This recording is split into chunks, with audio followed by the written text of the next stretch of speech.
Thank you for joining us on Bees on the Law, legal talk from the boss perspective. This podcast is for informational purposes only and is not intended to provide legal advice and is not meant to create an attorney-client relationship. Also remember, laws change and differ from state to state, so this is not a substitute for seeking legal advice in your jurisdiction on the current law applicable to you.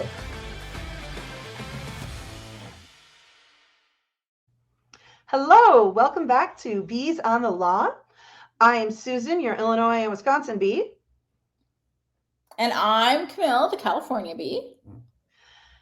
We thought that it would be a good idea to go through some common words and phrases that we've just heard business owners or sometimes even, you wouldn't believe it, HR professionals using terms that really are not a good idea. So we thought we'd kind of go through some examples, and here we go. So one of the ones that I have heard quite a bit from business owners is, oh, he's a 1099 employee.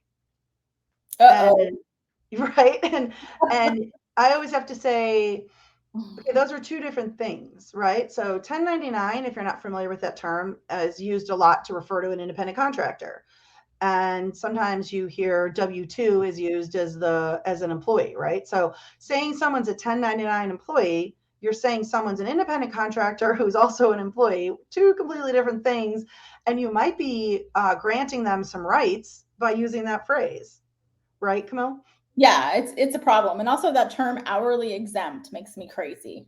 Drives me crazy because if you're hourly, you can't be an exempt employee. It's just that simple. So yeah, those are two phrases that I hear quite a bit. What's an example you've got? There are many ways to say this, but anything that implies that your job could be impacted by using your vacation days. You give employees vacation days, they're entitled to take their vacation, and you cannot use any threatening, or should not at least, use any threatening language that implies that the employee is going to be penalized for using their vacation. They're entitled to it. It's part of their compensation package. So saying things to people like, hey, you might, if you really want to take all those vacation days, I don't know, you should think about it. That could impact your job, or you're going to miss out working on that project, or you're not going to be assigned a leadership role on some new department because you take your vacation. Or we might give you 3 weeks vacation, but we don't, around here, we really don't expect you to take them, right? Yep. So yeah, that's a big one.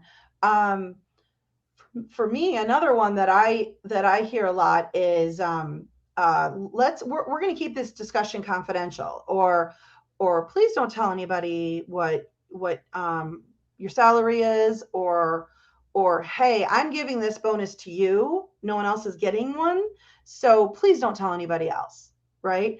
Because you can't restrict an employee's ability to talk about the workplace and their job.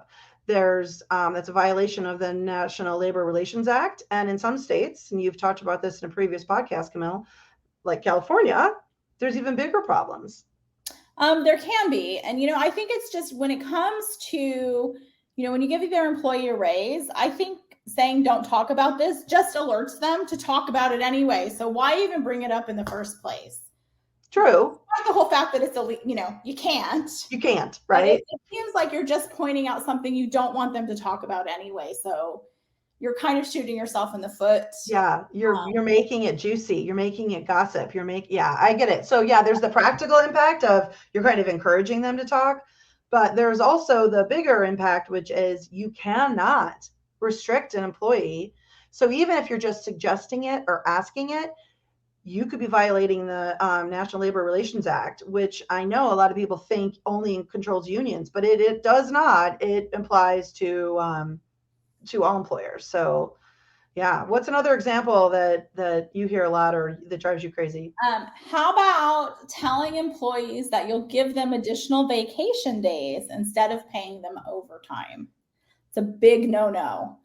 You are obligated to pay your employees for all hours worked. That includes overtime hours.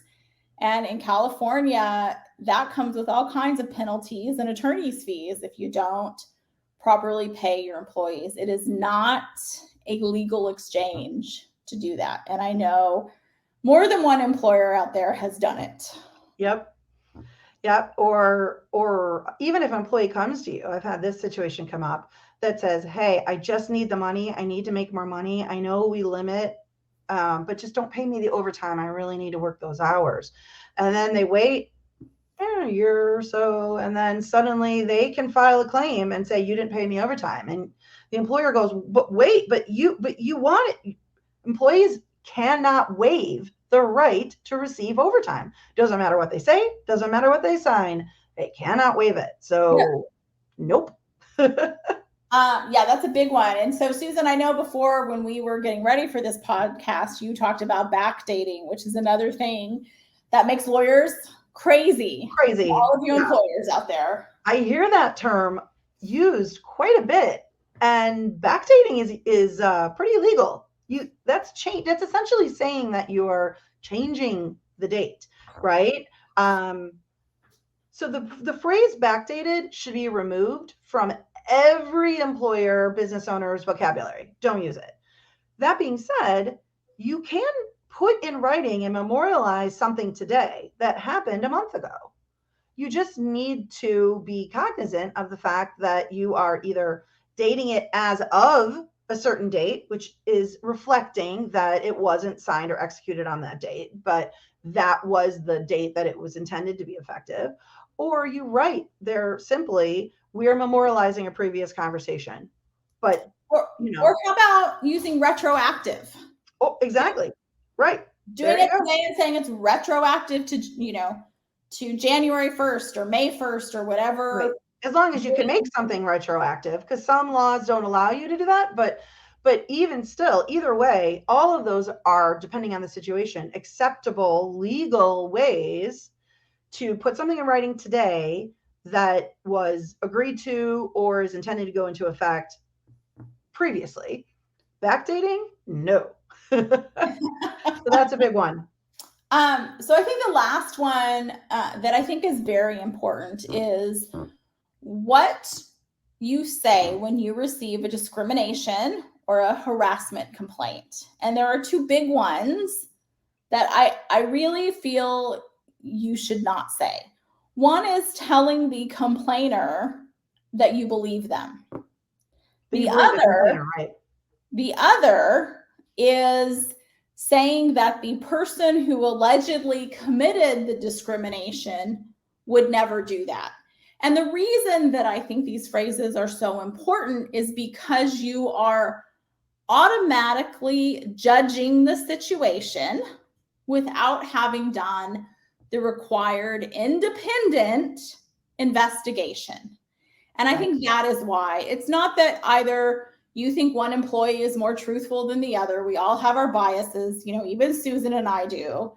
But as an employer, when you get a complaint, you are obligated to independently investigate that. And sometimes you have to hire someone on the outside. If it, for example, if it involves your HR department, you got to hire someone outside your organization to do the investigation. And you don't want to give the person complaining a preconceived idea of what the outcome of your investigation is going to be. And that's exactly what you're doing when you say things like, I believe you, or they wouldn't do that. I don't know, Susan, what's your experience with that? Or you're essentially, if you're the one who's going to conduct the investigation, or maybe someone else is conducting the investigation, but you're making that final decision on what to do, you're basically telling the individual involved that you are biased, that you cannot make an independent decision. And so let's say that you say, I believe you, and then you go through and you do the investigation. It turns out the person they're complaining against, there's tons of facts against that person and all of that, but it comes out that you started off with the belief. Now you've given the person who the accusation is against a defense to say this was all set out from the beginning. This was not an independent investigation. This was biased, right? So I think that it's really hard, especially for small business owners who maybe don't have a professional HR person, or even if they do, you're a person. And a lot of times business owners take offense to the thought that this kind of activity could happen in their business, and they react as people. And so it's really hard because you're a person. But you can't, you just can't. You have to, as soon as that conversation starts, you have to remind yourself that you can't be a person in that moment. You have to be the representative of the business, and it can be hard to do. And think about this: if you do it in an email, your employee their evidence to take to their lawyer that they didn't get a fair investigation. Right. And or if you end up disciplining the person who the complaint was made against, you've just given their lawyer evidence. So let's not do that. Yes, let's definitely not do that. So, I feel like there are so many of these that we could talk about. We could go on and on and on and on. So it's likely we'll do another one of these in the future. But I like this. I like just kind of throwing out some of these tips from real life examples that you and I hear business owners and sometimes HR professionals use, and we see where that goes. So this is great. Thanks everyone for joining us, and we will catch you next time on Bees on the Law. Thank you for joining us on today's podcast of Bees on the Law. Don't forget to like and subscribe to our podcast. We also welcome any comments. If you'd like to get in touch with us or suggest a future topic, you can email us at beesonthelaw@gmail.com. And because we're lawyers, we need to remind you that this podcast is not meant to provide you with legal advice and does not create an attorney-client relationship. Thank you again for joining us, and have a great day.